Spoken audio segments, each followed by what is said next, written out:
Everyone, thank you so much for joining us tonight. It is February 24th. My name is Nika Smith. I'm the host for this evening's BlackProGen Google Plus Hangout. Tonight joining me so far are Miss Shelley Murphy in the state of Virginia, and then we also have Miss True Lewis in the state of Kentucky, and you've got Miss Nika Smith in the state of Tennessee. Over my shoulder tonight is Grandpa Babe. Hi, My grandmother's father, who was quite the interesting man, to say the least. But my grandmother, who will be 100 years old, this is her dad. That's behind me. Wow. So so he was quite funny. The story that I always tell about the family fire that took place, he was the one that burnt the house down.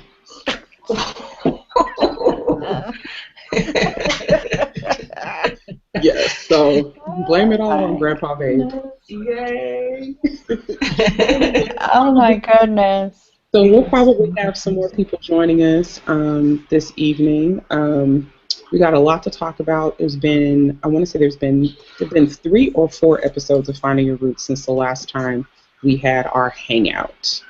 And there has been a lot that's happened. We've had episode 5 featured Richard Branson, Maya Lynn, and Frank Gehry. Episode 6 was the one with Patricia Arquette, Julianne Moore, John McCain. Then we had episode 7, which was Sean P. Diddy Holmes and LL Cool J. And then this last one that took place last night was Neil Patrick Harris, Gloria Steinem, and Sandra Cisneros. So let's go ahead and jump right in because I actually have a lot of questions and things I want to kind of talk about tonight. If you're watching and you have things that you want us to talk about, or things that you have questions about or comments about, feel free to tweet us. Make sure you hashtag it with BlackProGen. And we'll be looking at Twitter tonight to see if there's anybody has any comments or anything they want to add in terms of feedback or whatever. So let's jump right in. The first thing I want to talk about is DNA research, which was actually quite a bit of episode number 7 with LL Cool J. If you haven't watched the episode, you probably should cover your ears right now because we're going to be doing spoilers all night long. So, but my first question is, DNA research was a highlight of episode 7 featuring LL Cool J. Have you ever encountered a similar situation to the one that was presented? If you watched the episode, you saw that they discovered that his mother was not the biological child of who he was raised to believe were his grandparents. She was not their biological child. She was adopted. And they got to meet his mother's sister, first cousins, a number of family members. And this information hadn't been discovered until... And her mother. Yes, he did. She did meet her mother. They did not show that part. Yeah. This was a new discovery as a result of this process. And so, have either of you ever encountered a situation like this? And if so, how have you seen it handled? I'll go if that's okay with you, True. Yeah, you're fine. I do have one who I thought was a cousin. We had the DNA done, and he had inquired as to who was the person that tested, and I said, that's my first cousin. So, it's going to relate to you because your great-grandfather is my great-grandfather's sibling. And it ended up that when he got his back, he didn't have the same haplogroup. We didn't match, no connection. He didn't match with the first cousin. And so I didn't hear from him for about a month. And then he came back and he says, I know, I understand, and I said, what? And he said, that was not our biological great-grandfather. But he had to figure it out, and I've known him for 15 years. That's, a distant relative, and we're going through that. So the great-grandfather was not the father of his grandparent. And so that was a shock to him. But again, he went AOWL for about a month and then came back and he said, I know what it is. And they figured it out, and that the gentleman was not even though he was the great-grandfather, but he did not have any children. And so it hasn't been discussed since then, because I still consider him in the family because that person was still in his family. It's just not the blood DNA. But again, it took a month before I heard back from him. So a little different, but about the same premise. And believing that person was a great grandfather, the whole 9 yards. We're all researching that same line, and he's coming up with information to find out that it was not true. So Mm-hmm. that's my only experience. Other than that, I was shocked. So when we talk about it, I share my feelings. True. You have any situations like this? So far not yet. I did test myself first because I knew that that was something my mom might have been antsy about. So as I've learned and showed her, that I don't know if she heard something a long time ago and it just made her nervous, but since she's seen my own DNA results, she knows there's not any non-paternal issues already. So now I'm in step 3 of 6 with her, and I have my dad already tested, but I don't know how I would handle that, but I just know that I would, walk lightly and hold that person's hand through it all because, I do have a large family with 23 kids and 3 wives for Granddaddy Ike, so I don't, that's a lot. That's a high number of kids, so I may run into that one day. I don't know, but Yeah. Doing this for all these years now, it's at least I have some experience and I can get some advice from others on how to handle the situation if it does occur, because it is something that I'm looking to introduce to the Ivory family, as the years go on, at least in 2017. We've already had a presentation in Pittsburgh in 2015. So, it's something that I've had to kind of like tread lightly on and just kind of give them bits and pieces so that they can get acclimated to what's going on and what to expect and what not to expect as well. So do you think, this brings up a very important point. A lot of us are, kind of ambushing, so to speak, our relatives when it comes to doing these DNA tests. You find someone who is a perfect candidate for it in your family, and then you choose to do something, like you're at a family reunion or, something else, and we bum rush and say, hey, I've got to get you to do this test, blah, blah, blah, and a lot of people don't have those difficult conversations on the onset about the potential things that could arise as a result of getting these results back.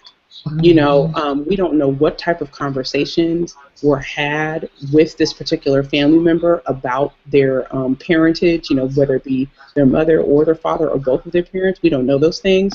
We don't know if they have been a child who was, repeatedly heard things and murmurings in their family about their, being potential other parents. We don't have any of that background. A lot of us don't even ask those questions. We just go up to them with a tube or with a swab and say, can you, provide this DNA sample? And so I definitely think we're bringing up a very important point about, when you do go and buy these tests, be cognizant of what could come back at you or could come back at that person.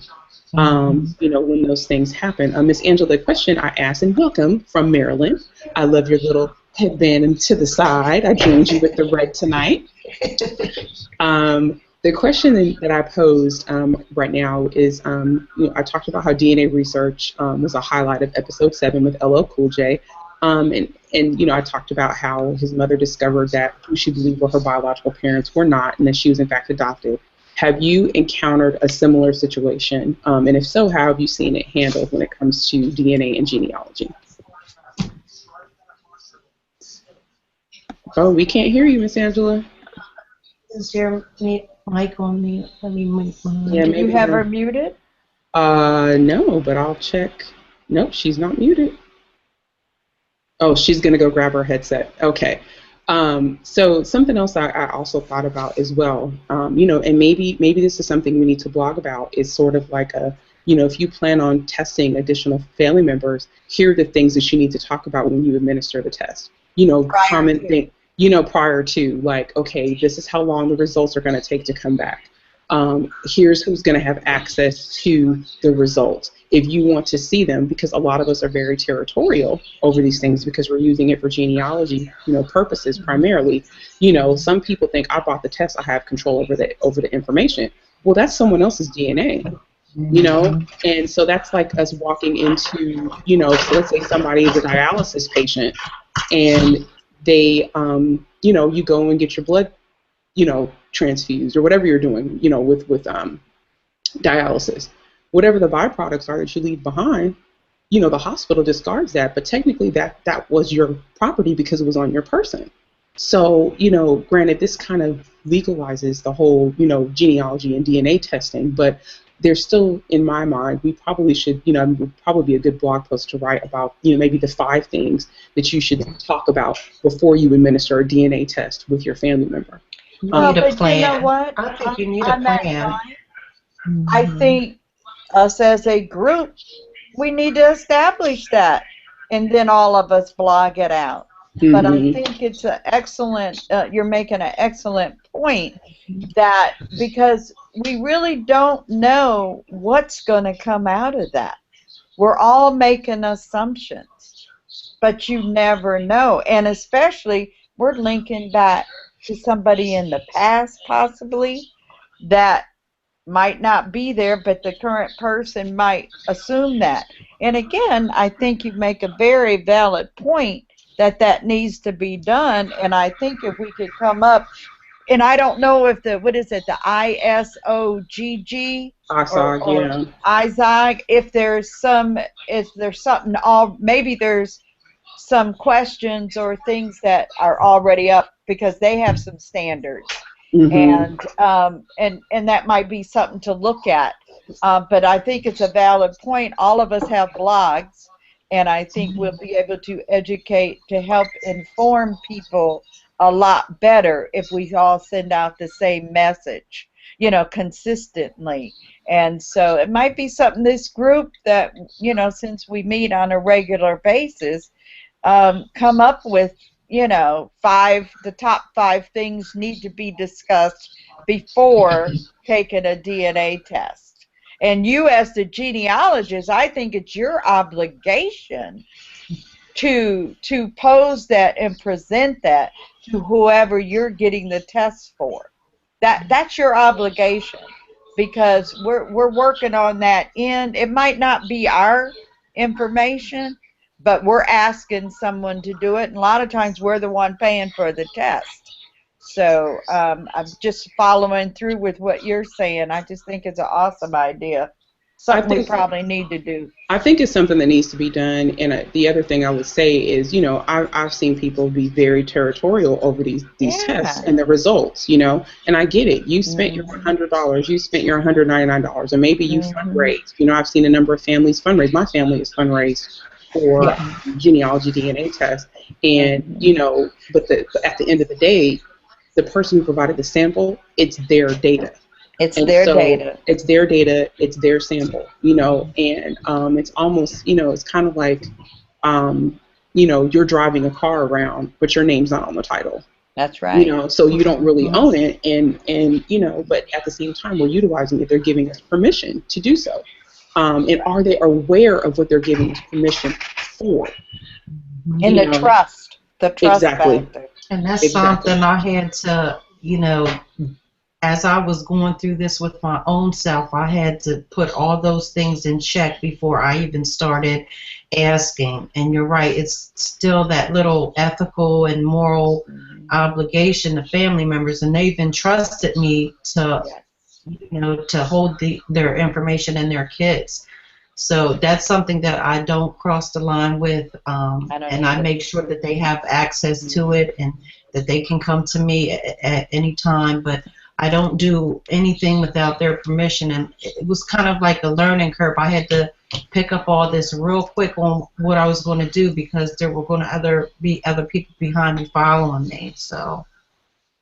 Yeah, Miss Angela, were you able to get your audio to work? She's still trying. We still can't hear you. Make sure you go up to the little gear at the top of the page and see if you can switch around your settings, because it's probably stuck on whatever your headset little Yes. wheel, the little Yeah, cog the wheel little there by cog the wheel. There's phone. a little cog wheel next to the hang up at the very, very top. You've got your add, invite people, mute microphone, turn camera off, adjust bandwidth usage, settings, which is a little gear, and then there's a little hang up or leave the call. Click the Go to little gear, settings. go to settings, and then see if your computer is stuck on your headset. Because I have to switch my MacBook back and forth for mine. Oh, Yeah, she's saying she can't find her headset. But oh, go okay. Oh, to settings. okay. She's Go she's up like, to settings. if you want anything to add, just type it. We'll read it. In the chat In the box. chat box. Where's the chat box? There's a Right corner. left to the left corner or right corner, Right, whatever it is. right, Right right. corner. Yeah, there's a little blue chat box, and you can just type whatever you need to type there. Okay, so I would say one of the biggest obstacles that I've found in doing DNA research is an apprehension by certain family members to test because they don't want to know if they have children out there that they didn't know about. You know, and this is just across communities. You know, we can't even necessarily say that it's you know, completely relegated to the African American community or people of color communities, but you know, people may, you know, people they had a good time in their 20s, perhaps, or maybe in their teens, and they know that there's a possibility that they may have a child out there, you know, that they maybe never went to look for or they knew was there. You know what I mean? There's a number of different circumstances, and so I've seen that take place where people were hesitant. I've also seen people take or have a little bit of hesitation if there's been a question about who their parent is, whether it's a mother or a father. But to me, I don't know. Let me know if you feel this way. I felt like in LL Cool J situation, it was something that the family knew, and somebody in the family said something, but nobody had ever tried to verify it because there was a statement he made where he said, "Well, there was talk. My mom heard someone say."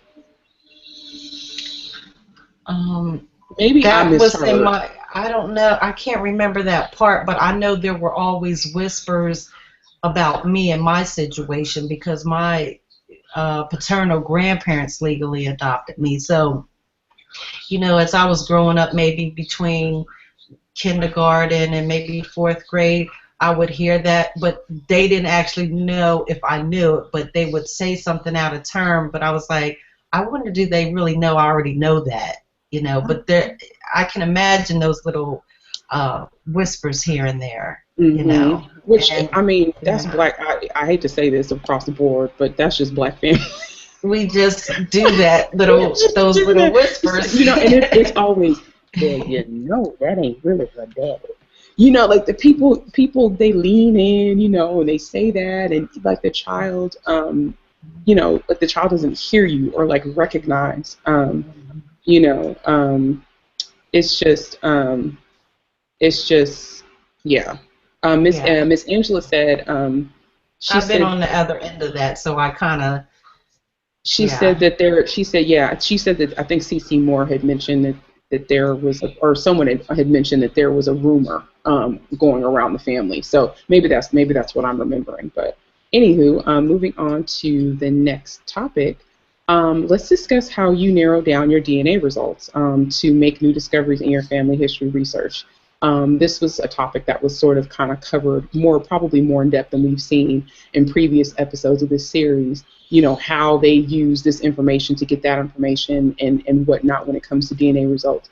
What tools do you feel are must-haves in this arena in terms of narrowing down your genetic relations and how they connect to you?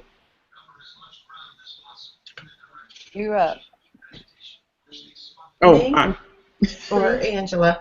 Um, to narrow down my DNA results to make new discoveries. Well, I guess I have a lot to play with because I have my mom's first cousins, I have my dad tested, so I can kind of separate and go back a little bit further because I know what side I'm working on. But I'm trying to think, what do I do to narrow down my DNA results? well, I think once someone is steeped in this, you Hmm. know, for a while, like you, of course, number one, most people usually end up testing themselves.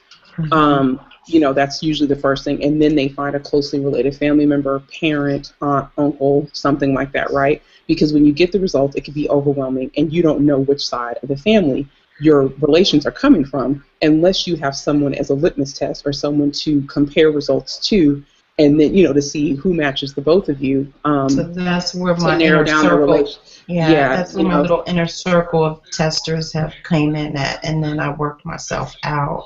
exactly, Okay, exactly. yeah. Which, you know, if you're steeped in this for a while, you're like, oh, this is kind of review. But there are people who have just taken these tests. You know, they are you know, they're so excited about the percentages, and then they start to move into the more complicated pieces of, you know, this complicated jigsaw puzzle of these DNA cousins, the genetic relations, trying to figure out how people are related, and how, you know, which side of the family they're on. So I think, you know, the initial step we usually all take is test yourself, then moving Mhm. out to close related family members, and then potentially, you know, additional family members, based on various lines of the family. And then from there, it then becomes a whole lot of information. How do you track your matches, the information that you've gotten from them? Do you have a system that you use? You know, maybe it's something super simple, maybe it's not. You know, the point that I want to make is that, you know, when they present the information in the show, they're able to cover a lot of ground in a short period of time. And it Mhm. takes a while to get to some of those conclusions. It's not Mhm. almost, you know, automatic unless you have a, you know, a super close relation, that's luckily taken a test. But what do you all use that helps you get to your conclusions faster or keeps you organized when it comes to DNA research? Well, I'll comment on that first. I the first thing I want to say is there's a reason I wanted to do the DNA. And so I set a goal. I was looking for the great grandfather to see if he fit, if it was a legitimate, say, Warden ancestor, and what line he was coming from, because no one knew who his parents were. And I'm talking about as long as my mom had been doing genealogy, we didn't know who the parents were. We just know the man, he was born so and so, and everybody coming down from him. So the reason was to tap. I took DNA, she took DNA, and my first cousin took DNA, was to determine if we first, the Warden line. My mother was determining she was a Warden also, to Mm-hmm. make sure that all fit in, because the Warden line had set up the family DNA, group and everything, and so everybody was putting their DNA in there, and then they could track who was the J2 and this, that, and other. And so we found that, and then, again, I had a purpose. Um, and worked with a distant cousin in Canada, actually, that is more into the genetics and the DNA and understands it more. He worked through that process. And this past weekend up in Maryland, Shannon Christmas was doing a presentation, and he talked about people using Excel and getting your data basically, and I'm saying this very short, throwing it all into Excel so you can work with it, you can sort it, you can do this and do that, and to build that spreadsheet up instead of just using GEDMAC and trying to figure it out. Build what you're doing and put everybody in there, and then you can not manipulate, but whatever the term, it is manipulating, meaning to sort it out and things. And so based on that, and hopefully I can get that information on properly how to do that, because I have the GEDMAC sitting. I have it. I work long way. It sounds like you're in, Yes, she's Angela. in. She's Yes. in. But I'm working through that to figure that out, because I right now do not know how to determine what side of the family it's coming from, my mom or my dad, yet. So I'm looking forward to the time in Fort Wayne that I might be able to slip in, get a little bit of information to help further. I have all the data. It's just how to manipulate it to help me where I'm trying to go to get that goal. So that's what I do. I was going to say, I think that that's also something that we should, kind of throw out there is that, because folks often talk about the lack of response that they get from their matches. Yeah. And I think in some ways, the amount of information that people are getting is overwhelming. Oh my God. And they don't know what to do with it, and so, I kind of liken it to that whole adage of, you discovered, 5 U.S. Census records, and you're so excited about it, you print it out and you bring it to a family member. And outside of you literally going through the line and saying, okay, see, here is Grandpa Babe, right? Lewis Balfour Atlas. They can't read what else is on the line. They don't know that every column has something. And so it's too overwhelming. It's a bunch of boxes with writing, and it's kind of hard to what does that mean? What does that mean? And we live in a very typed world now. People don't often have to read a lot of handwriting anymore. So there's a lot of things to reconcile with that. And so I think with DNA research, especially because it's DNA, it's exonerating people from death row. It's, causing child support cases. I mean, it's doing so many different things. Yeah. People are intimidated by it, and they're overwhelmed by it. And so we have to kind of keep that in mind. We have to remember that not everybody is into this for genealogy. People may be in it just for the percentages. And the fear of something coming up like the DNA and LL Cool J, the comment that True made, but it still might be something because you might have heard something as a young one that might make you question, oh, is my mom and daddy or whatever. So there's also some fear that comes in with that as well. And overwhelming. I'm truly overwhelmed. I love it. I need more, but I have to process that data. I'm not one that works on the data. Give me a record set. I got it. Give me a record set. I need names. I need birth dates. I don't know about centimorgans and things. And I think that's your average person. Either you grasp it or you have to work it. I'm working it. Miss Angela, what is your feedback now that we've got our headsets and we've got the head wrap, the headset? Well, which question should I? The question, let's give you some time to respond back to the emotional side of DNA.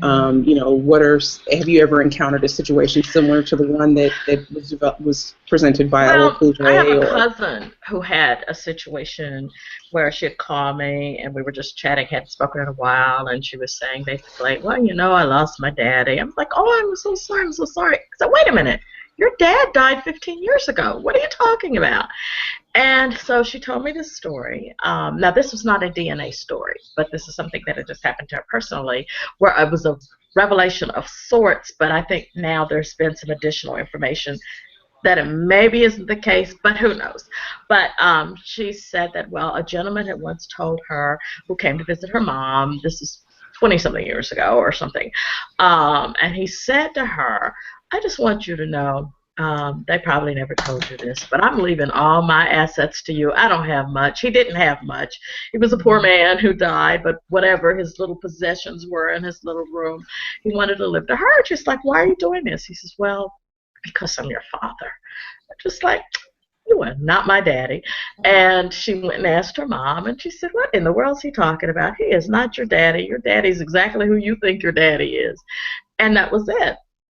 And then fast forward to the 21st century, and there was a gentleman that they had been told was a half-brother, and, sort of welcomed him into the family circle. But he wanted to be certain that he was with the right family. And so, sure, we'll take a DNA test. Absolutely. We should all be your half-siblings. And she took a test and said, I don't know. I lost lost my daddy, because as it turns out that very possibly she was not a full sibling to her full siblings. And I was like, what? And she said, well, it looks as if I wasn't matching even my own sisters. I said, look, you and Goldie look alike. And, well, I don't know what the deal is, but this man who kept telling me, I said, well, wait a minute. And she said, well, turns out he just died. So I lost my daddy. And so we were, sort of joking about it. But I said, wait a minute, what are you making out of this? She said, to be honest, I feel as if someone has yanked the rug out from under me, and I'm standing on the rug.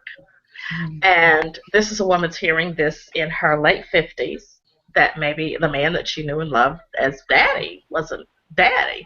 Kind of like Celie in The Color Purple. Paul, not Paul. So it wasn't necessarily a DNA thing. Well, it was eventually, because they're welcoming in this half sibling that, daddy had an outside child, and now we meet him. And she's finding out that maybe she was an outside child. And so that was a startling thing. That's why when I watched the episode on Finding Your Roots, my concern was, my goodness, how in the world can this be? Well, I understand how it can be. We all know how that can be. But what degree of responsibility is taken to, number one, and I was glad they did not show it on camera. I was glad they did not make a reveal on camera. But apparently, this is something that did not happen in a short span. No. When I watched the in-depth Jen live chat, Cece was the guest, Cece Moore was the guest, and she said, all of this data unfolded over a period of 2 years. Right. So by the time they edited all of it to put it together, it was a 2-year process. In the first year, maybe it was a little slow, but then they started getting data that wasn't making sense. But thankfully, they did not have that on-camera moment and zoom in on the eye so you can watch her cry or something. I was so glad that it was done tastefully. But I had another concern, because I watched it a second time. And the second time, I did zoom in on the fact that she did meet her birth mother, who's in her 90s. Here's a woman, through whatever circumstance was that she gave up a child. And giving up a child has to have a lot of chaos, drama, and dysfunction that comes with it. You just don't give a child away. And this is something that happened well over 60 years ago. Here's a woman in her 90s is now being told that her daughter that she gave away wants to meet her. Again, I was glad that meeting also did not take place on camera.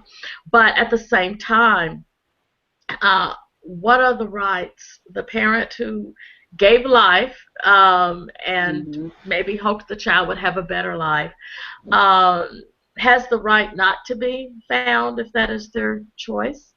And so there are a lot of questions that are there.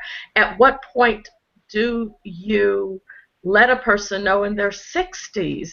It's not that they needed a DNA sample or a bone marrow donation from grandma who's passed away. And LL knew who his mother was, so if there was an issue of bone marrow or what have you, there's mother and son right there. And I guess to an extent, my question was a moral question. Is this too close to matter to find out maybe that, and you're a young person, that your parents aren't your parents? I think that that's one thing. Here's a person in their 60s.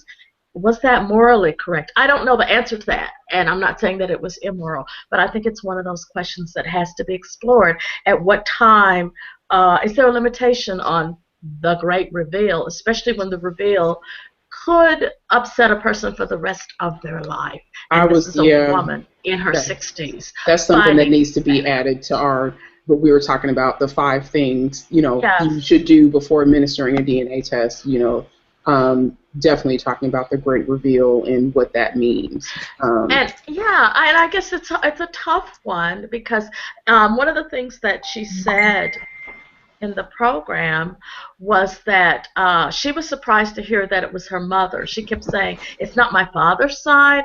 Why do you mean it's my father? Because that was the first one that they found that she was not related to.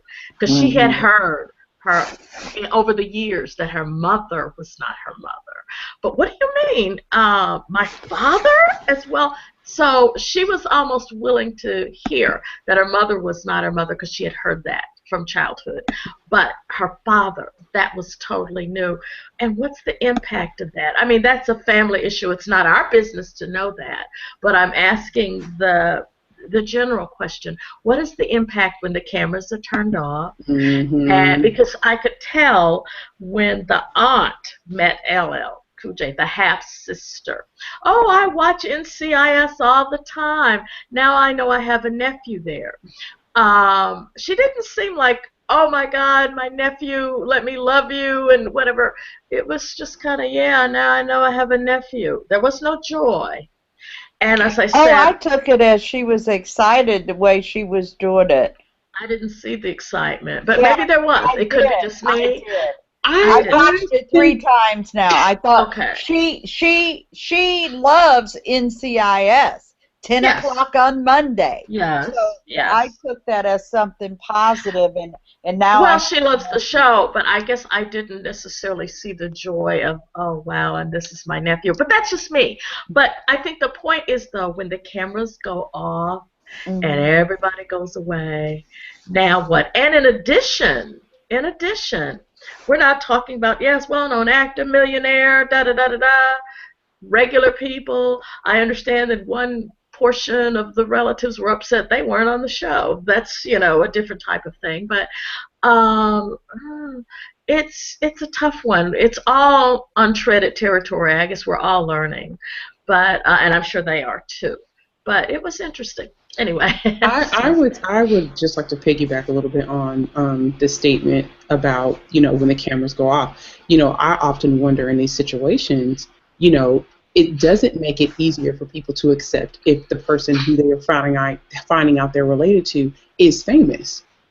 You yes, know what I'm saying? Like yes, for some people, does that soften the blow because it's not just I think it's it not just does. Nika Smith. You know what I'm saying? It's not Shelley Mhm. Murphy.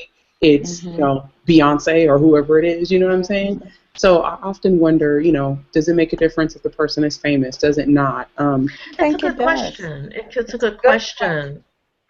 I think about the situation, and though it was different, and I think that the woman handled it very well. The woman who learned that she was Oprah's sister before Oprah realized she had a sister.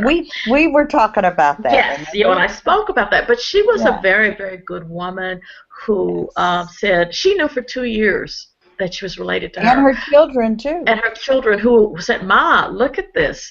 It says that this person was born on this date," and they were able. It was her children that put it together and let her know that I Mhm. think you're related to Oprah. And as she said, I never wanted to hurt this lady. She's famous. She's had enough people coming after her for her money. They have formed a good relationship, thankfully. Um, Hmm. but at the same time, and this is the part I guess that struck me. Now the birth mother was still alive in LL's biological grandmother's case, just as Oprah's mother's still alive.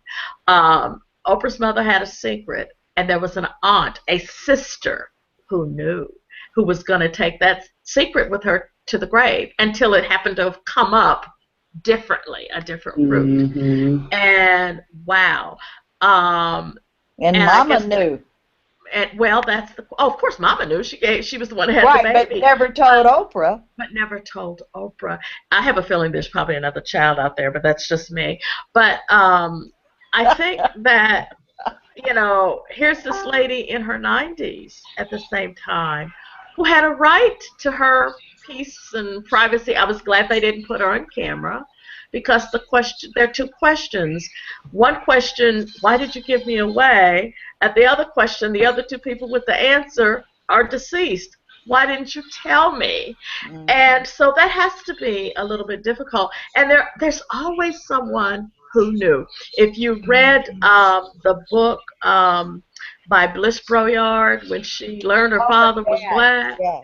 and she was whispering to her friends after he had passed away, well, I found out my father's part black. Oh, we all knew that. These are her classmates. We all knew Mm. that. Her schoolmates knew it. Her friends and associates knew it. She never knew it. And so I suspect that there are others in the community where her mother grew up. And I'm just wondering what kind of heartbreak does that cause her just in those quiet moments, okay, I've met my birth mother. Now I got all these relatives, the Jollies, and everybody else coming out of the woodwork. I understand the one family in the community is upset they weren't invited to meet LL Cool J, but they're related. Well, they are, but they really aren't. So, wow, it's a tough Well, situation. that falls into the question that Nika said. If he's not famous, would it be different? You And just I gave a think, prime example yes, that it was, and it that, made a difference for the yes, ones sitting back and yes, basically saying, why ain't I on there? right. And that money is a mysterious little It is evil very that It runs sinister. through is. there in the fame. I Yes. mean, a lot of us link to famous people, historical people, on their lines, some yet to even find.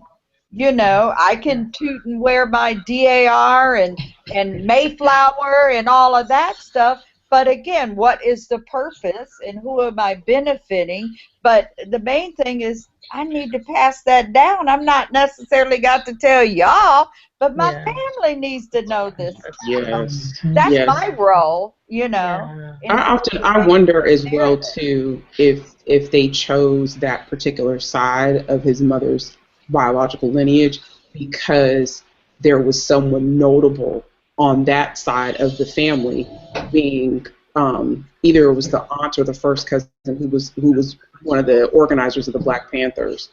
I Yeah. wonder if they chose that side, potentially seeing that there was, you know what I'm saying, a larger story, and that if they had someone else who was already famous on that side of the family. I mean, we don't know the producer's Could be. motivations, but I mean, that may have been the reason Hmm. why they chose them. So moving on, briefly, let's talk about your thoughts about the sort of I don't know, the golden ticket that was presented in the form of the Native American database that they sort of talked about for like 3 seconds, and then they cut to something else Oh, you mean the in the ancient episode. Mayas who cannot Yeah, provide it The again? ancient Mayan database that I'm sure a lot of people I'm still probably want waiting to to hear about. patronize. Yeah, they still want to patronize. They want to patronize it to find out their Native American princess and whoever else they have. Do you think it would be good or bad for genealogy and DNA if that database is made proprietary? You talking about the Native American one? Mm-hmm. Well, people prefer to have Native American than African ancestry. Point blank, be real, it's on the table. White and black are looking for the Native American, the Indian princes. I share this story all the time on the Goins line that you got, and I'm saying it public because it went out on the AP. Jack Goins did 3 tests. He toots about the Goins line, the Melungian line, all this for probably the last 20, 30 years. He took 3 DNA tests.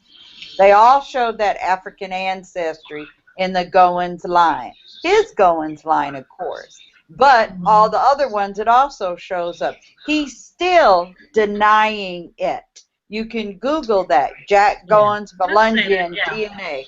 I've That read is the that. most saddest thing about all of the genealogy is once you get it presented 3 times, not one, and you still deny.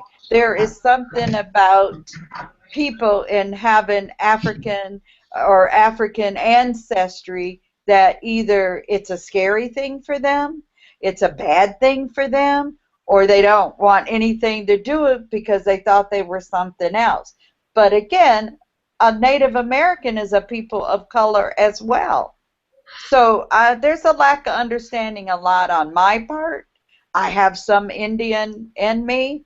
I take pride in the white, Indian, and African.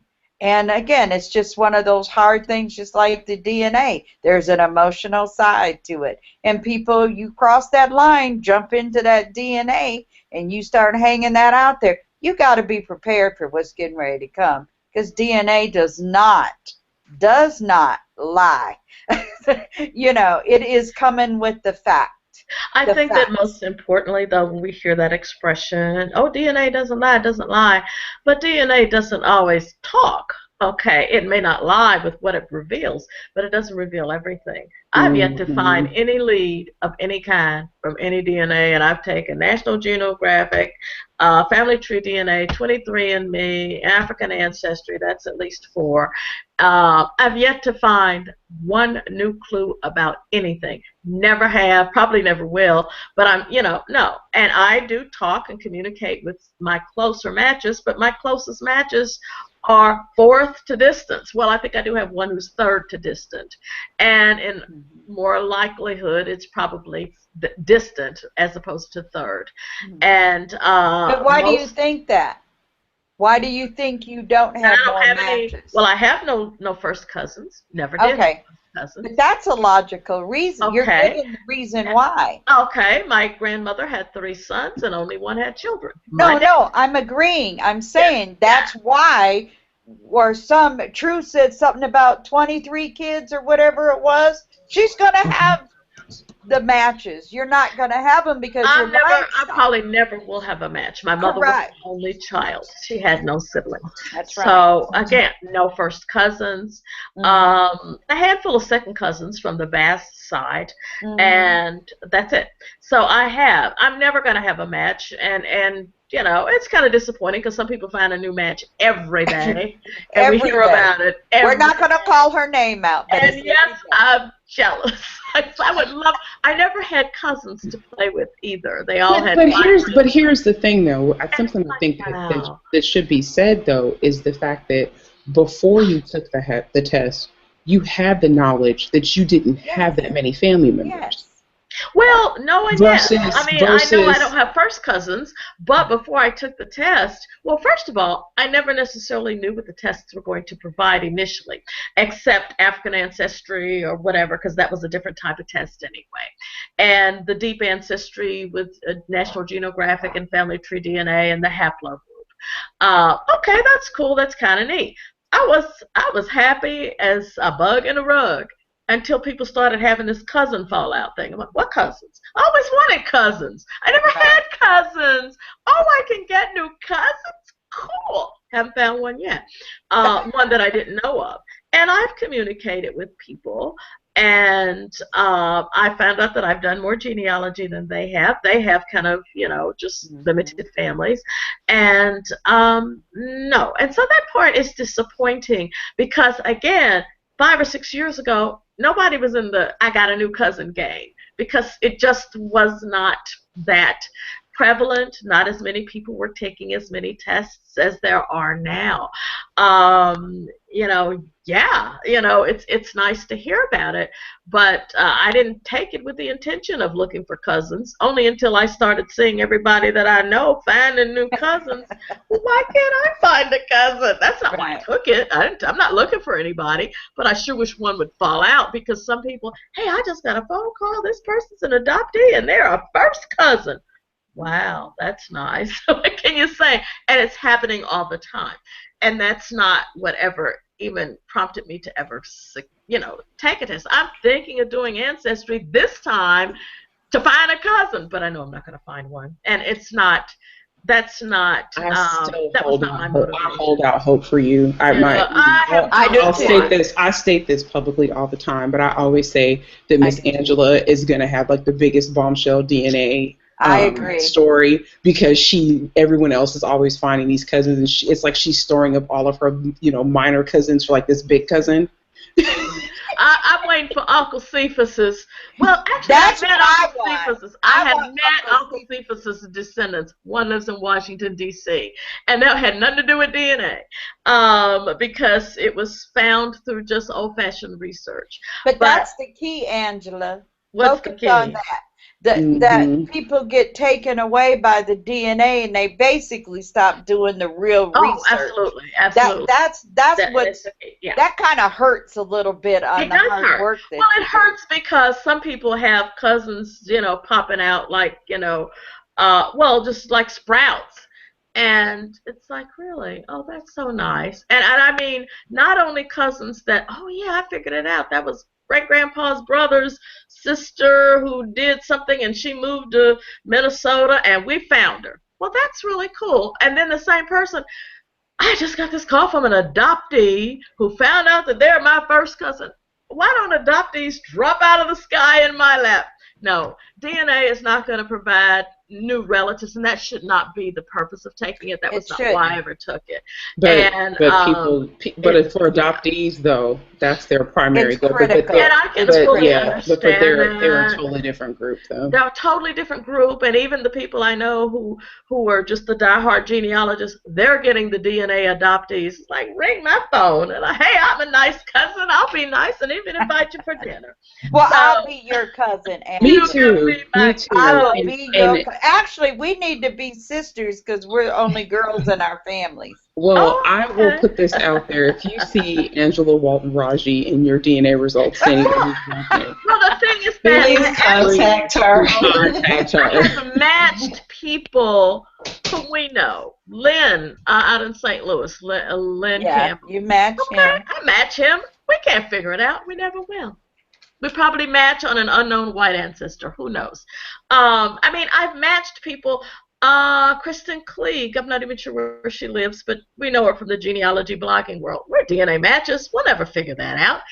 And that's the other thing, to figure it out. It's one thing if I see Shelly, well, I want to know, well, how, who, what? We'll probably never figure it out because it's too far. It's too far back. And so, yeah, I guess with some of the finds, we get very caught up with the emotion. And I'm very happy to hear that adoptees find relatives, although I think that there has to be a certain degree of caution. They have a right to know, but the parent who gave them up has a right to say, please, I don't want to necessarily be found. But what if both parents are deceased?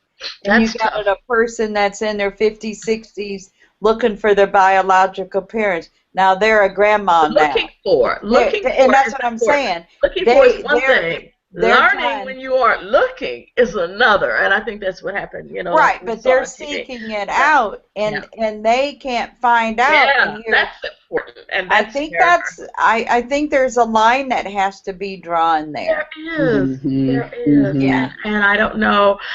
Again, we're all treading on new ground, and I'm sure that even the people who are involved in the case with LL Cool J will probably, down the line, have some things. I just hope his mother doesn't, leave this earth with a broken heart, because, I think LL said it best. He said nice things. Grandma and Grandpa, no matter what. Grandma and Grandpa's one thing. Mama and Daddy is something else. Mama and Daddy is closer to your heart. Yeah. And I'm talking about her, not him. Yeah.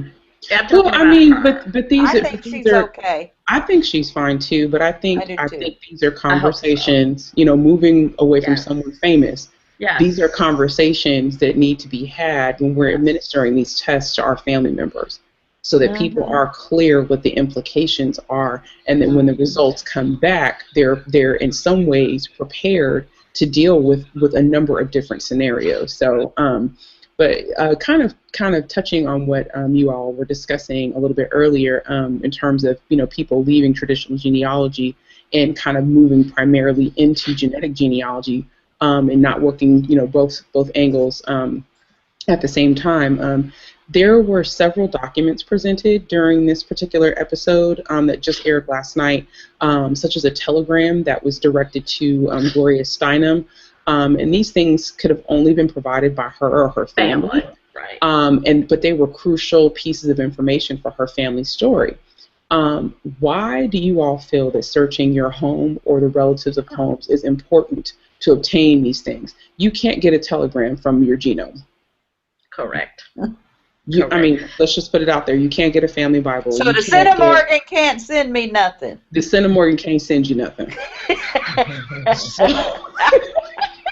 That is CM coming, FedEx. That is tweetable. Oh my goodness. So why do you feel searching your home and the homes of relatives is important to obtain these types of things? Because see, the telegram didn't necessarily provide any new information to Gloria. Right?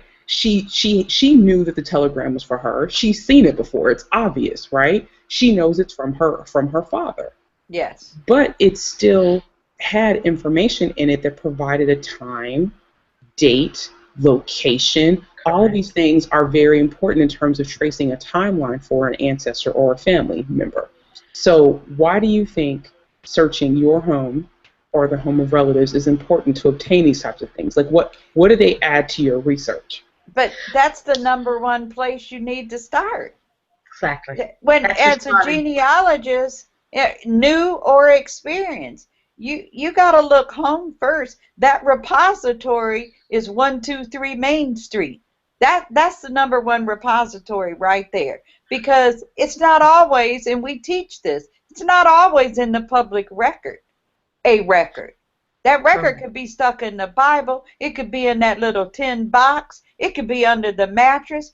My goodness, it could be in great grandma's bra, pinned, and the stuff is kept in there for years and years and years. You have to, if you're allowed or have access to see that and appreciate that, and then build from there, because there's always a story, one way or another. I agree with that. That is a starting point. But I will say that sometimes it's after you make certain other kinds of discoveries that that document from home makes sense. I used to look at a family Bible that belonged to my great-grandfather, the first of the four Sams in my family. And I used to always wonder why there were two kind of crooked looking X's. So and so died in how funny looking X or an IX or something. I wasn't sure why it was there. But only when I began to realize, oh, this is how, well, we call it How, Oklahoma now. Oh, those weren't X's. One was a crooked I, and the other one was a T. It was not an X. I-T, Indian Territory. But that's, of course, when I realized that prior to 1907, anything that was written down referred to that community as IT. And this has been in the family for 100 years. And it's something that only when I began to research and find out, oh, yeah, I know we were part of Indian Territory history. It was until I began to do the research that I ever realized that I period, T period was also a postal designation. Never knew that.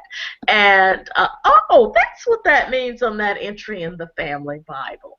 And, but that's where I started. I started out with that Bible.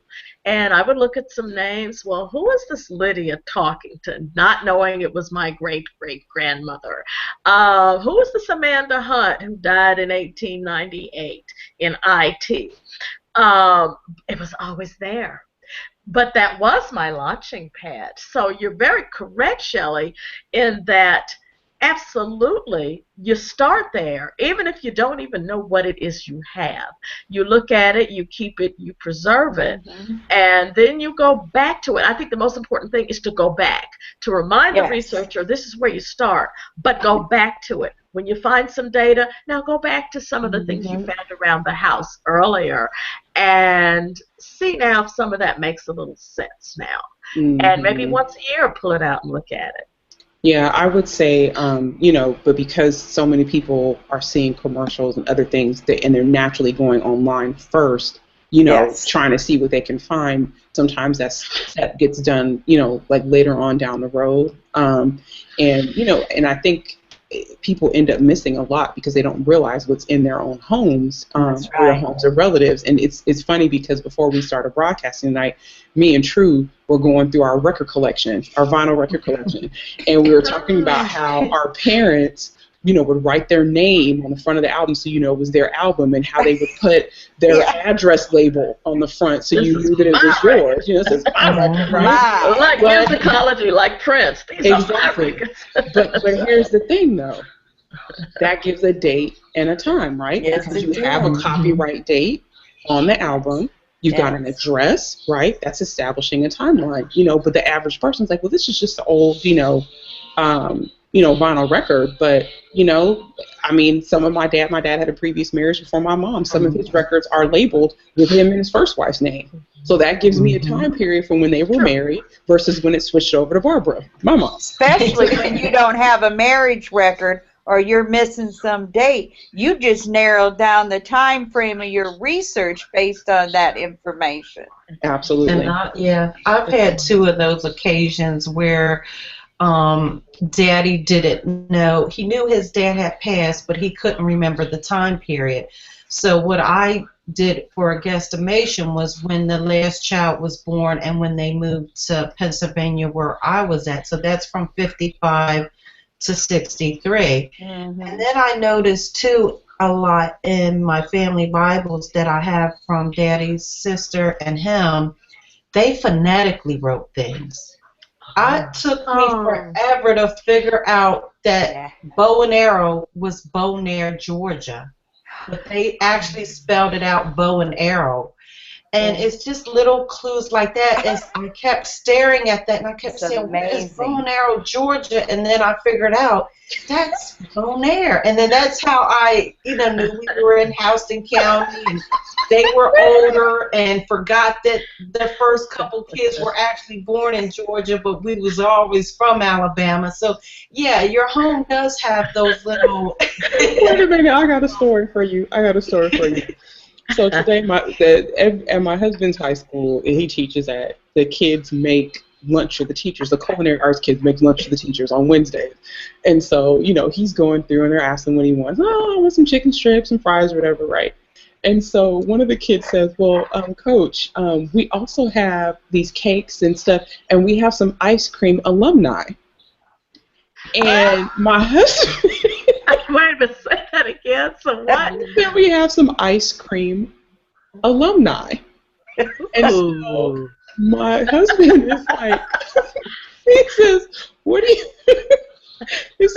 you mean ice cream alumni? And we got ice cream alumni and we've got apple pie and blah, blah, blah. And he goes, sweetheart, that's a la mode, not alumni. Oh, that's cute. Yeah, my parents had a draw, and it was just like with the muscadine grapes, because I used to ask them when I would research earlier, well, what did y'all use for communion? Because we use Welch's. And Mom was like, oh, that muscadine. And it took me forever to find that muscadine in the dictionary to actually figure out. See, you just brought trying something to back. say that word. You just brought something back. See, Grandpa Babe has been in the chat all night long. Grandpa Babe used to make muscadine wine. Yes. And my grandmother and her siblings, when they got all, a highfalutin and moved to the city and left the country, they would make the muscadine wine in Chicago. And I have a cousin that talks about seeing my grandmother's sister, who was like, literally, I kid you not, this lady was maybe 4'8", 4'9". She was so short. In the bathtub, mushing up the muscadine grapes, and then they're trying to siphon off whatever they can get off the. Was she stomping the grapes? She was stomping the grapes. Yes. Really? Well, let me ask this question for True. Is that St. Clair County, Alabama, by any chance? Which one? Broken Arrow, Alabama. Bonaire, wherever. Bonaire was in Houston County, Georgia, which they were. I eventually figured it out that on the map, because I kept trying to look for Bonaire on the map of Georgia, but I eventually figured out that was the word that was closest to it. Well, and then once I figured out the counties they were on the actual census, that was in Houston County, and that town was named that. Is hysterical. But just the reason why I asked, because Oklahoma has a lot of names that come out of Georgia and Alabama, such as Broken Arrow, Eufaula, such as Muskogee. Yes. And of course, I Mm-hmm. was thinking, as Nika just said, Broken Arrow. And I'm thinking, well, Broken Arrow's in Oklahoma. I'm wondering if Hmm. that's Old Creek Nation. Maybe it's a Broken Arrow, Georgia or Alabama. I was looking at the time. And so maybe it's not Bonaire. It could be Broken Arrow, but because that's still a thriving little town in Oklahoma today. So I just had to ask that question. So Yeah. But the thing is, she proved that it wasn't that because it she was has Bonaire. additional I'm documentation so saying sorry. that it was Bonaire. So Yeah, Bonaire. but I always had to Bonaire. try to Bonaire. interpretate your southern drawl from what Yeah, a word yeah. actually was. That was We my all problem do. a lot doing those oral history interviews. And I mean, I had the joke about the Western Union. This is how immature I was when I first started research. I was like, well, moms, where's all the Western Unions that you got from Daddy in the war? She goes, oh, well, I threw them out, them long gone and stuff. And I said, well, let me call them and see if I could get a copy. And girl, they hung up on me when I asked them about that. They was like, we don't get copies or nothing like that. But that's how eager I was That's to a good researcher. the paper.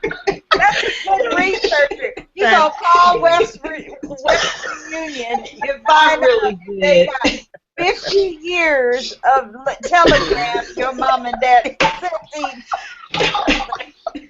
Okay, so But you let me know what wrap though? that back up while Nika gathered her composure over Well, here. no, I got it. I got it. I got it. Okay. I'm just thinking like amongst the, the wire fraud issues, somebody from some crazy country trying to get you to send them $5,000 for a kidney. They got Well, let's your call credit. Hillary and ask her about stuff like that. When she brought that up, though, that's all I could think about was when I actually called them back in the 90s when I was so desperate to find stuff and try to learn how to actually get documents. And I really thought I was going to call them and, oh, yeah, they was going to have that on file and send it to me. And Well, think no. about it. We see stuff like that on the movies, where someone 50 years later, they deliver a package that they've been holding at FedEx or whatever, all those years, and they deliver it. So they do hold it, They according to the do. movie. They do. But it's still coming back to the Yeah. places at home and being able to tell the Hmm. stories. But the letters, the notes, the recipes, Hmm. cooking in the kitchen, or the thank you notes. Again, you're bringing in time, date stamp. You're bringing names. My mother, we got information. We went up to Jefferson County, our first or second trip going up there, and we met some guys. And my brother, you go into the city, we looking for the family and everything. So we pull in a gas station, and my brother says, hey, y'all know any Goins people? Anyway, yeah, my wife, I think she relates to him. Let me take you, meet her, this, that, and other. We go to this house, okay? I'm popping the trunk. Now get the visual. I'm popping the trunk. They hauling stuff out their basement and loading the car up because the person we were looking for had been dead for 15 years, and they said they knew family was coming to get it. I felt like a drug dealer or something. Got the trunk pop. Girl, they hauling letters and Just like me when I got that today, I got a little goodie and I was like trying to print it off and hurry up before I thought it was going to disappear. You get so excited. yeah, but my point is, one of the letters, there was a letter in Mhm. there. My mother, we're Mm. going through these letters, and she starts yelling. Mm. It was a letter from 1875 where one of the, I'm going to say one of the daughters of my second great grandmother had wrote for her mother to her mother from Oh, Michigan to Charlestown, wow. and it was 1875, and she's Amazing. telling them to come to Michigan, the strawberry, the crops, the farming is good, and leaving. That came out of a box Wow. from a Wow. house in a basement, 1875 letter. So she was holding a letter from her great no, great grandmother, my second great grandmother. Wow. That's So, amazing. in the importance of your question about starting at home. Again, I call it the house of the records or something, It's because so I The think it good. family starts there. archives. It's the It's That's the family family archive. archives. Yeah. Yeah. Before you go online, I need you to visit the family archive. Yeah. And if you don't think you got one, yes, You you do. do. Yeah. And we Yeah. were All just right. talking about that and And we were recording just, it and yes, we writing it were, down. and writing it Yeah. down where So all your valid point. children's Valid and point. all that stuff. So last point before we get out of here, social media. If you catch us live tweeting during Finding Your Roots or any other genealogy thing that's going on, is social media is filled with people asking Dr. Gates and his staff to create a book of life for them. You know, if you just look at the Finding Your Roots hashtag, I can guarantee you there are 100 people saying, Hundreds. can Hundreds. adding Dr. Gates, can you, put together a book of life? Oh, I wish he would research my family, blah, blah, blah. And I take the painstaking effort of replying to every single one of them that I can, that this is something that they can do themselves, or if they hire an Absolutely. experienced researcher. So, because I don't want to just throw something out there and not give people something practical to use, we know that anyone can do this for themselves. How do you create a book of life? If you were the person who had control over what that book was that was placed in front of that celebrity or that person, what are some of the things that you would include in that book? Well, of course, photographs, but I would include the documents, the critical documents that you find, not just the vital records, birth, marriage, death, but also, of course, the census records that they show. I think it's important. One of the things that if you notice what they do when they show something to a guest, they'll have the guest read the transcription. So if you are including a document, always include a transcribed version of the data that's on it, especially the data that is important for them to see. Um, One of the things that I find that I often see with the Book of Life is that it's just a single document, and not we don't have to worry about There's no putting. stories in there. There's stories that are there, but also you don't see anything like a little an aside adhered to the page. You don't see anything pointing out that on that same census page was your great great grandfather's brother, a great great uncle, Yeah. and so some of those other things that are often left out. So I would include not only a transcription, but perhaps on a subsequent page, perhaps I would include some additional data that, yes, tells the story, but I would include a research report separately that I would hand to them as well, with more of a narrative that's there. And I think that one of the things that, and I hope maybe in a future hangout we can discuss something about digitization of records, because I think that that's a really serious issue, because I think digitization is altering things. But a lot of the data that's given in the Book of Life is given with or given out of context. Usually you'll see a person with their family carved out on the census, not the whole page. And that in itself it's nice, but it's not enough. And I know that if I were doing that for a client, I would not just carve out that spot where the family appears. But and as I said, I would include a research report as well. So See, Some I would probably, well, I've done it, but I don't call it a book of life. But I take the timelines, mhm, and my things go in order of the time, yes. with the photos, with the documents if they're there, and any of the other things that are happening. So is the book of life to tell of one's life with everything that happened around them? Prime example, why are you just cutting the piece of just the names out of the census when those other people could be related, but they're also in the community where your ancestors were at, and they might show up later on. So I would follow my timeline. I harp big time, and I'm sure people are tired of it, but I think that is a logical way to stay organized, but it's also you're following the life in order as things happen. Civil War happened.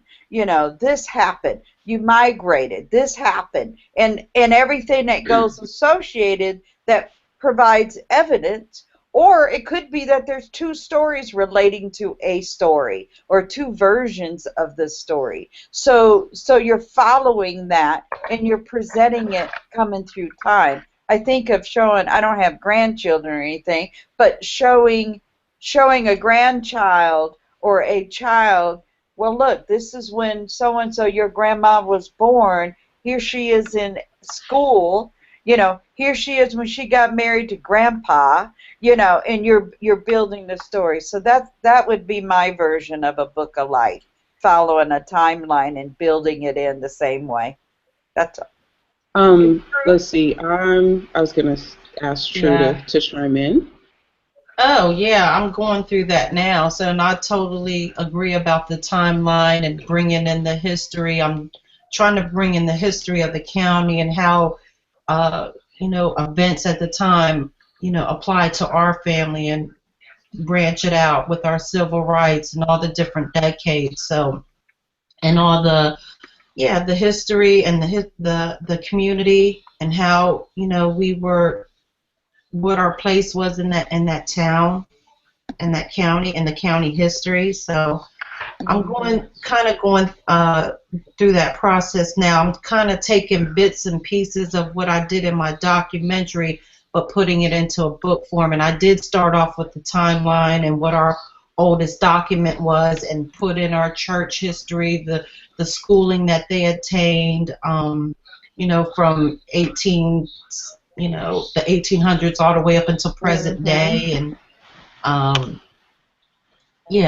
so that's my next step. And I, even if you don't do it in a book of life, you can still do like those oral history interviews. Use the apps, or just get a recorder or a tape or a camera, or let someone hold it, and you can do it that way and put it in a book form, or a blog. I blog, so a lot of times I put my oral history, whatever even if it's just one document. I have like a word this Wednesday on my dad's letter that he got from President Obama. Something just as simple as that.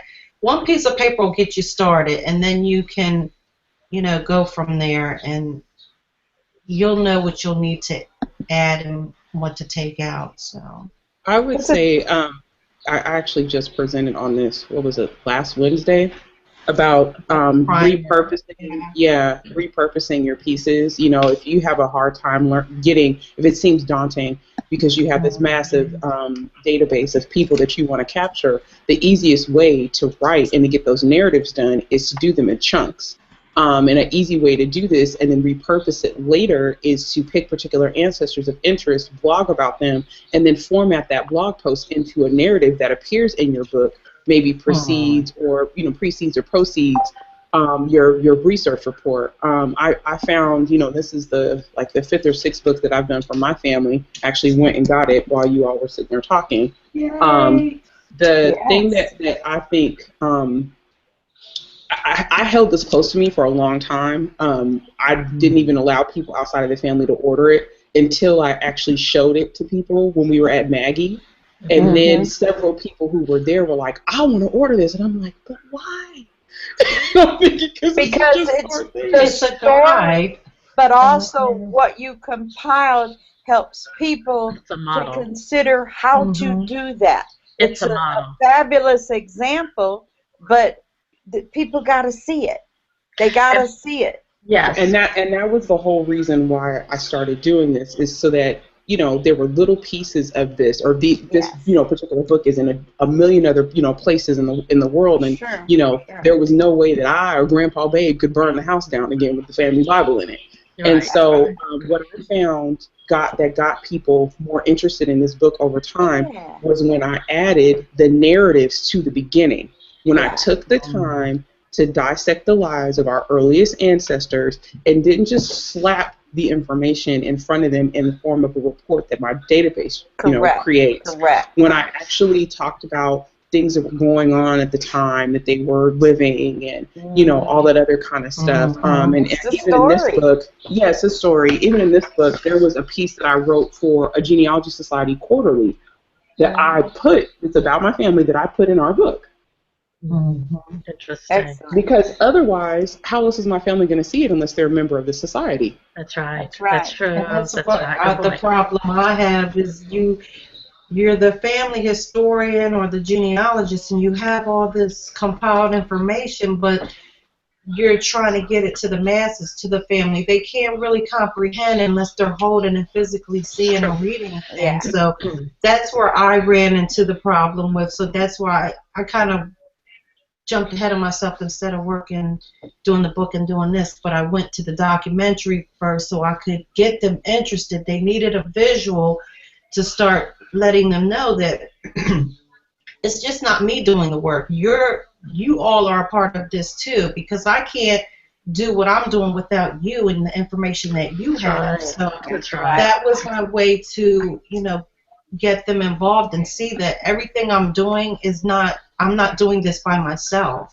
You're all a part of it too. So Absolutely. yeah. And that's the one thing that I would say, in doing these books, make sure, number one, in my opinion, you Mhm. want to put that research report in there.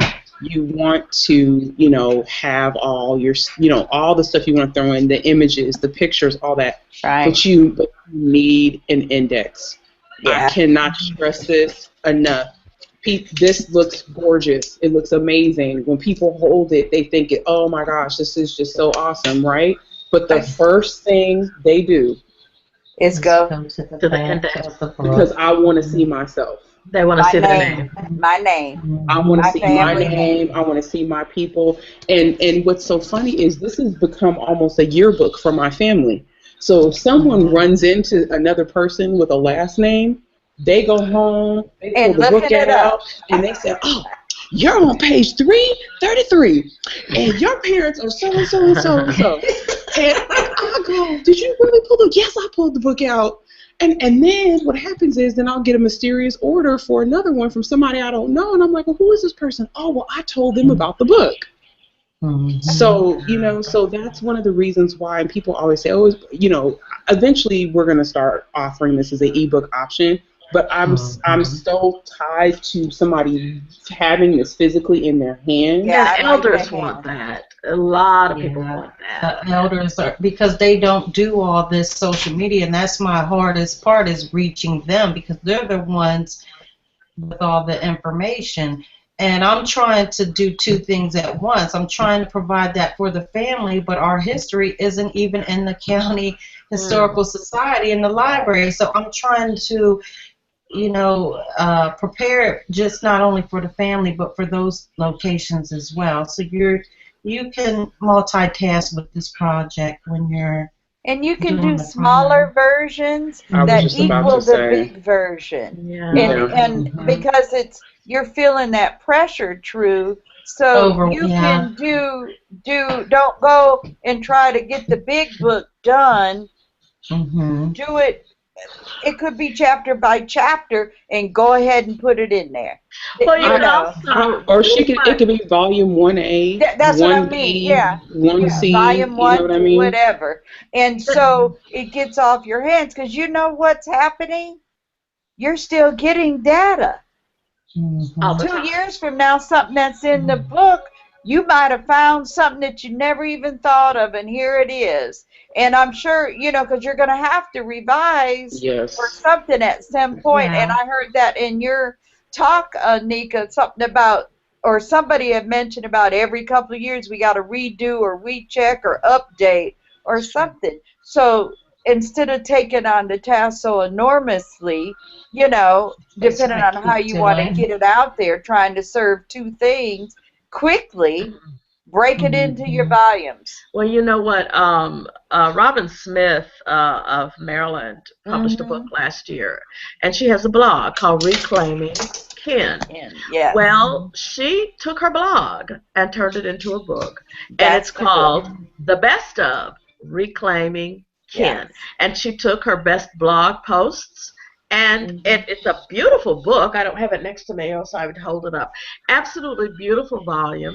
And it's something that you've probably been blogging all along, Yes. and you are a blogger. So some of those chapters or parts of some of those chapters are already written. Absolutely. That's So right. it's something you need to just go and grab them, enhance Yes. them with a few illustrations of documents, you know, and because your audience is primarily going to be your family. I think one of the most important things that I picked up, and I've heard Nika do it twice. I caught her webinar last week, and I heard her present this at Maggie, is that, hey, your family is not going to be quite as discriminating as maybe the circle that we operate in the genealogical circle. Give your family the stories. Give your family the content that they want. That's who needs to hear it. You've been doing that all along. You have a book. Already.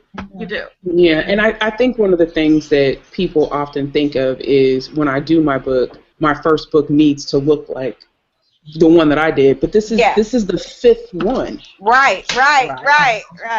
This is not the first one. That's you know what I'm saying? Right. This one's 500 pages, 522 pages. Right, but you're building off of the previous But this is issues. building off of previous ones. Yes. And so, as I always tell people, especially, with publishing information, this is with, let's say you want to start a family website.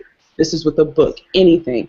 Establish your ground rules and your intentions early on. Because then when people in your own family challenge you, when people from outside your family challenge you, or whatever, you're very clear on what you want to do, what you need to do, or whatever. In fact, Linda Sims, who normally joins us, I actually emailed her a copy of our disclaimers page, because there's a page in here that has disclaimers, because I don't want anybody to assume that I was trying to slander or libel anybody in this book. How we get the information, here's how to contact us to update it. I like to be very clear and let everybody know, set the boundaries early on. Transparent, yeah. Exactly. And maybe the first iteration of your book, just so you can get in tune with the whole process, is just the blog posts. Maybe it's just that. Gauge the interest from your family. That's an excellent idea, True. I didn't think about all the other stuff I did. Girl, stop trying to recreate the wheel. And you're trying to do it too quick, 24/7 working on it. I think, like Angela said, you done wrote some of them chapters already. You done wrote on Ivory. I'm saying there's the story there, all the way up until the Genealogy Roadshow. Absolutely. I mean, just think what you've already said and documented. Just organize it. Even if you got to go down to the basics and it's chronologically by the first blog to blog 10. Absolutely. It's in order. Absolutely. It's in order. The best of, and journey. It's your journey on finding your roots. Finding your roots.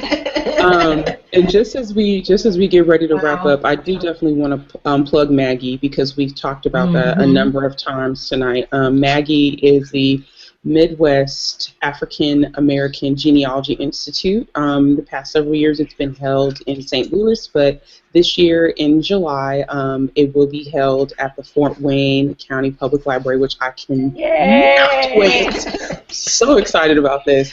And what's unique about with the Midwest African American Genealogy Institute, the reason that it differs from other conferences is the fact that there are tracks that you sign up for, and you take those courses that are on that particular track. Sometimes the tracks merge together in courses, but for the most part, they stay separate. And I've been to a number of conferences, whether they're genealogy related or photography related, and I personally feel as though this is if you're trying to get a very good education, quality education with amazing people sitting next to you, as well as amazing people teaching you about African American or African ancestor genealogy, this is where you need to be.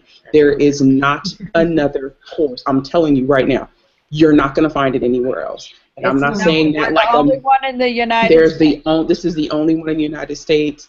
And the tracks that they have, Miss Shelley is doing fundamental methods and strategies. And some of the courses that are on this are time and file management, mapping the Freedmen's Bureau, determining the evidence, analyzing your records and research. Have you stopped outside of just downloading the records or attaching it to a tree to actually look at what you have and analyzing it? Slavery and the Law, which I love that. That's Miss Judy. Love that part. I learn something new every time I see her for that presentation. Military records and resources. A new track for this year is DNA and genealogy.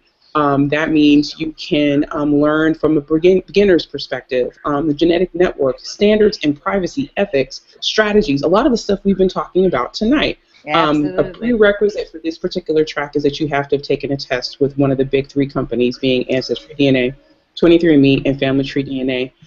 Track 3, intermediate genealogy, pre- and post-slavery era research. Where else can you find a course on pre- and post-slavery era research in the United States? I can't tell you. This I'm so Black excited. Yeah, me too, because I'm just reading. We're waiting for you, Drew. Exactly. Black Civil War soldiers, records and pensions, finding Native Americans and 19th century Black families, the Freedmen's Bank records, researching free people of color. That's a group that often gets left out of the discussion. And then track 4, which is totally tying into what we just spent time talking about, which is genealogy writing from planning to publication. You'll learn about publishing a heritage book, writing an ebook, self-publishing, working with mainstream press, challenges and realities, collaborating for a writing project, blogging the research story. So these are just a few of the courses that are offered at Maggie, which is taking place at the Fort Wayne County Public Library from July 12th to the 14th.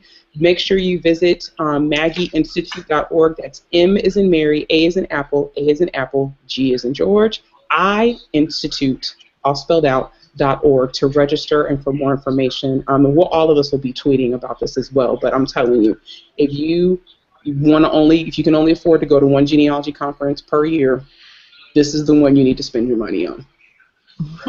It's a jam-packed 3 days. That's all I gotta say. It's jam-packed. It's jam-packed, and in my opinion, and this is how I teach my courses, I want to leave you so messed up mentally till you go back to your hotel room and you can't go to sleep because I done jacked you up because you're trying to figure out how to use what I just gave you. That is track 1, actually, right there. Exactly. I want you to be jacked up. Be me. Your mind is going to be like, oh my God, how to think about this, blah, blah, blah. And then you come to class the next morning. What happened? I was in the lobby till 6 in the morning trying to do research.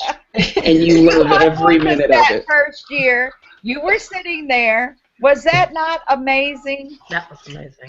I just can't even. You were at one end, I was at the other end. We were working people's brick walls. Eight people? Yes, we had laptops out. It was, I'm telling you, but it was the group solving it. We're talking about this past weekend.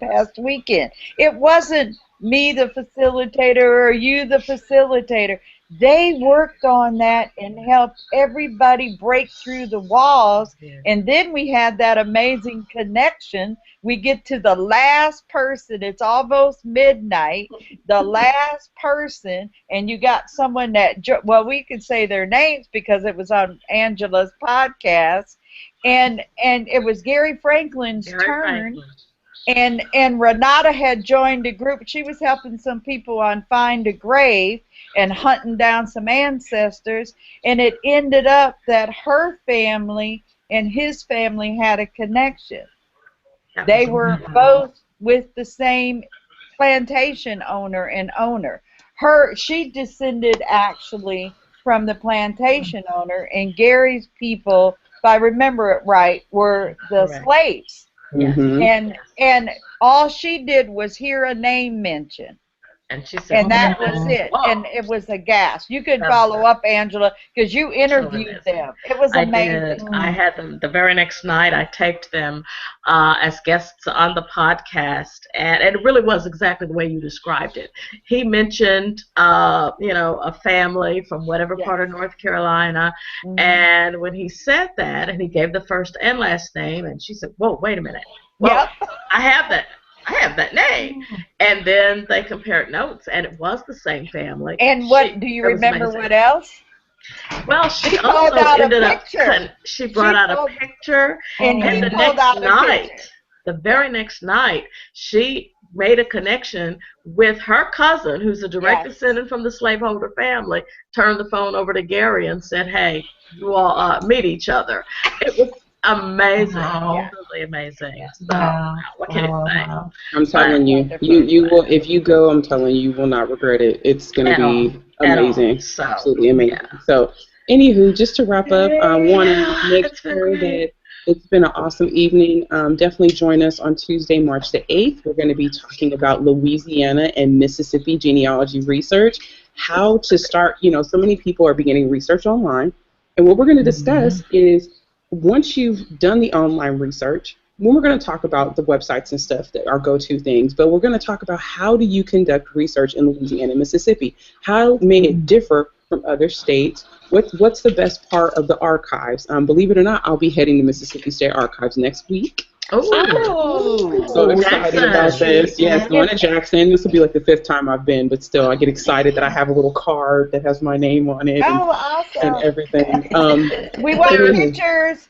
Oh, of We course. want We tweets. yes. I'm going to be tweeting, doing all that stuff while I'm there. And so, if you've got roots or ties, maybe you've got a bunch of genetic cousins that are in Louisiana and Mississippi. This would be a great hangout for you to tune into. I definitely know that me and Felicia are going to be probably leading this one since both of our Felicia from families. California. Yeah, Felicia from California. Both of our families are Wow. steeped Tell her I in said hello. Louisiana and That's Mississippi. great. She couldn't join us tonight. She said she was working with her trainer, and plus she was upset she didn't get the Prince tickets. Oh, I think Prince, I saw that on Facebook. She said that.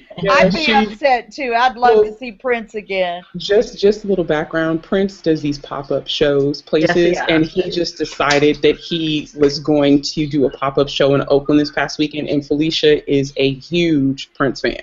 She Yes. flies across the country to go and see Prince, and so she didn't His get any first tickets. one was here in Louisville, yeah. So, anywho, so that's Tuesday, March 8th, same time, 6 p.m. Pacific, 8 p.m. Central, 9 p.m. Eastern. And then following that, we'll have a conversation about microfilm on Tuesday, Yes. April 19th, Wow. called As the Microfilm Turns. Turns. I like it. And then following that, on Tuesday, May 10th, we're going to talk about BlackProGen Revisited. We'll talk about our favorite blog posts, some of the things that get the most hits for us, going through each other's, blogs and things that we've written and kind of pulling out the nuggets and information that you can take away from those things. So on behalf of myself, Miss Angela Walton-Raji, Miss Shelley Murphy, and Miss True Lewis. Thank you so much for joining us tonight for BlackProGen Hangouts. And don't forget to join us on Tuesday, March 8th for Louisiana and Mississippi genealogy research from the lens of a person of color. All right, everyone. Before you sign off, Yes. I'd call out Grandpa back there. He's been sitting with us the whole time. Who is that wonderful Dang it. person? This is Grandpa Babe, born October 29th, 1874, Bless his in heart. Carroll Parish, Louisiana, and he Oh. died on July 13th, 1958 in New Orleans. All right. He was the grandson of slaves. He had a 8th grade education and sent the first generation of our family to college, which included my grandmother's brothers who went to Tuskegee. And he had 11 children, 25 great-grands. There are 50 greats. Wow. Yeah. I think Yeah. we need to bring an ancestor with us for our hangout. I like We that. I'll bring do. you Yeah, one. I think I'm going to do that too. I think I am too, Wow. because they can join in on the discussion, and There you you never go. know where that leads you. Absolutely, absolutely. So yeah, and Sounds great. once I blog more about him, he's had quite the life. Let me tell you, paid poll taxes, never got a chance to vote. It's amazing. And his son was the my grand uncle who testified in front of the U.S. Civil Rights Commission. Wow. Oh. Amazing. Fantastic. Along with cousin Aaron. Yeah, they Yeah, have the same interviewer, the same one. I forget Yeah, his name. that was like the gold mine that was a gold mine where we both It were able to was. find the actual Yeah. transcripts. Yeah. Isn't that interesting? Anywho, all right, you all say goodbye. Well, thank you. Thank you. Bye. Good night, everyone. Good night. Take care. Good